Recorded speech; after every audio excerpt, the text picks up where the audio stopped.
Ever wonder what's really happening behind the scenes when you power up your Ubuntu machine?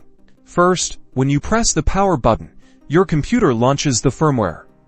This is like your computer's built-in brain. The firmware runs a quick test to make sure all the important parts, like the memory and storage, are working correctly. Then, it looks for the bootloader, which is often the first thing that runs on your hard drive or SSD. The bootloader's job is to load the operating system's kernel. The bootloader, specifically the GRUB bootloader in Ubuntu, presents you with a menu. Here, you can select which operating system to load, or even access advanced options. Pressing a key, like Shift or S during this stage, will usually reveal this menu. If it's hidden, using the up and down arrow keys allows navigation through the list, and pressing Enter will load the selected option. After selecting an option, the kernel loads into memory, the heart of the operating system. The kernel then initializes all of your hardware, the graphics card, the network card, and everything else. This takes a moment. If something goes wrong, you might see error messages during this stage. These can be valuable clues if you need to troubleshoot. Once the kernel loads, it looks for the system's file system initial setup and settings are applied,